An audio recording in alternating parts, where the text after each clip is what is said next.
I've recorded a couple of videos so far this morning in New Zealand, and they had the sun shining bright.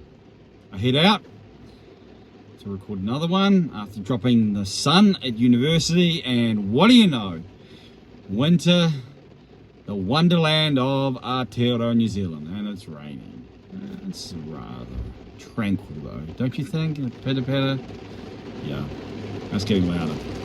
But I pulled over, and I'll speak louder so you can hear me, because I want to talk about one of the test matches from, I think it's actually hailing, one of the test matches this weekend, as I've been going through the process of upskilling or getting back in the swing of things in a commentary world, but also being exposed to some of the teams around the rugby world. I recorded the summer series, and I've only watched one. It's Scotland hosting France, or France B, or France if we can be bothered, as it turned out to be. And as I was watching, actually before I say that, I was informed in the flow of conversation that Scotland had won, and so no details surrounding it exactly, but just that Scotland had won. And as I began to watch it, and as halftime hit and the scoreboard was pretty dominant to the French, I was thinking, is someone taking the Michael Mouse on me? Because this scoreboard is pretty dominant, and this French team has been pretty emphatic. And even though it is a B side, Scotland aren't necessarily well known for their ability to turn it on and to transform themselves. When you think of Scottish rugby, what is the one word you think? Now, I'm of New Zealand, but my nana on my mum's side was born in Wemyss in Scotland. And so, as a lot of Kiwis, there is some connection there. What do you think of Scotland? When you think of Scotland, what do you think? Freedom! Maybe. I mean, of course, we all love the Scots. And they may not be our top team, but there's a soft spot in our hearts for the Scots, the various idiosyncrasies and eccentricities of their culture that we tend to gravitate towards. And of course, Braveheart. And who cannot love Braveheart? I remember as a young man thinking, why do they do that? No.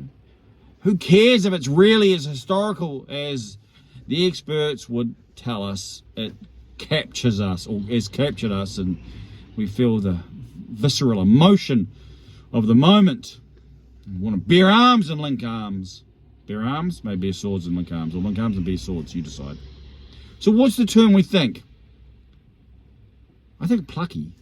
On a rugby field, I think plucky. I think back to the Scots. I think back to the Hastings brothers. I think Tony Stanger on the wing, John Jeffrey on the flank, and assorted other players, David Soul at prop, and assorted individuals who loved the code and played the code and passionate about the code, but plucky as a team performance. You know the pluckiness you see. You know, you're at school and it's the child that really wants to win and trains hard and finishes 10th. And they're disappointed, but they just give it their best, and you love their attitude and you want to encourage them and pat them on the back, but they just don't quite get there. Well, the first half that may have been, although there were signs, and part of what's motivated this video is, one, thinking post-Stuart Hogg, but then also the back three for Scotland.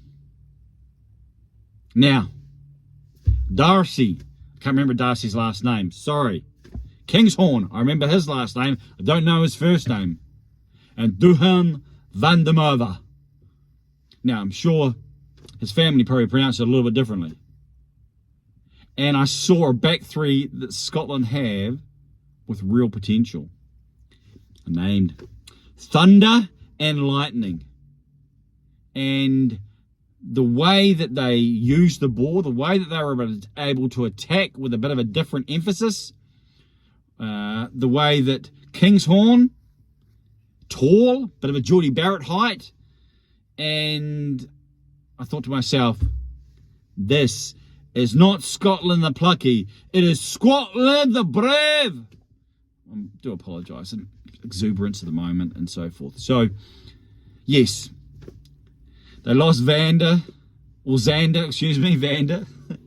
Ferguson. I think it was in the 51st minute. And you thought, no way. How are they going to pull this out?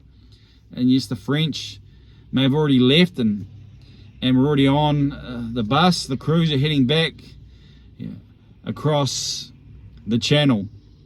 And it's a pre-World Cup pre-season, however you want to define it. So we're not getting too excited. However, seeing Brad Moore in the coaching box, reminders of his own challenges and what transpired for him, giving up what had been in Wales to come back to New Zealand and getting the old heave-ho. And then in the coaching box there, I was really stoked for him as well and happy for him, but also happy for the Scots. And excited about what could be, and even in their pool, challenging pool in Rugby World Cup 2023. So, when you think of Scotland rugby, what's the one word? And can it be transformed through what we see in the back three? When I read that Stuart Hogg was gone, you thought, well, that's a pretty significant missing piece. But what I observed in this first test match, one swallow. Of course, so we keep it in perspective, but it was encouraging to see the Scottish rugby with the joie de vivre against blah, blah, blah, and look forward to the return leg, I believe, in the coming days on the weekend. And France will be a different side. Scotland will be motivated, but I would say the French will probably be even more so. As the sun begins to break through the clouds and you're seeing it reflected maybe on this side, oh, it's just the moment. And that's probably enough from me. Scotland the plucky, Scotland the brave, Scotland the attacking. I don't even sound like a Scotsman. With thunder and lightning on the wings, and maybe the wind through a tall willow at the back. Oh, it's poetic and creative, isn't it? Oh, it's moving me. Anyway, enough. I shall continue. I am Johnny King.